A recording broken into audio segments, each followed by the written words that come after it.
ഞാൻ പഠിച്ച എൻ്റെ സ്കൂൾ.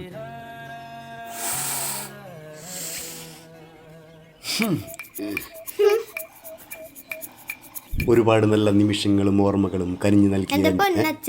മനുഷ്യന് മനസ്സിലാവുന്ന വല്ല ഭാഷയിലും പറ. എന്തിനാ ഇങ്ങനെ കഷ്ടപ്പെടുന്നേ? അച്ഛൻ പഠിച്ച സ്കൂൾ അതല്ലേ?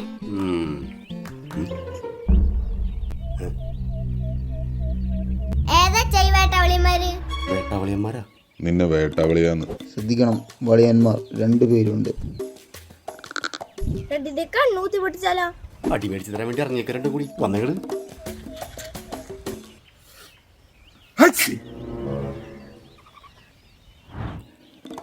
പണ്ട് എത്ര ആൾക്കാരുടെ കണ്ണീര് വീണ കൊളാന്നറിയോ ഇത്? അതെങ്ങനെ? പണ്ട് ഞാൻ മുങ്ങാങ്കുഴി മത്സരത്തിന് എല്ലാവരോടും പെറ്റുവയ്ക്കും. എന്നിട്ടെന്ത്? അവര് വിസിലടിച്ച് ചാടാൻ വിചാരിക്കുമ്പോഴേക്കും അച്ഛൻ ചാടി നീന്തി കഴിഞ്ഞ് കരക്കിലിരിക്കണ്ടാവും. അല്ലെങ്കിൽ മുങ്ങണ കാര്യത്തിൽ അച്ഛൻ ബെസ്റ്റല്ലേ?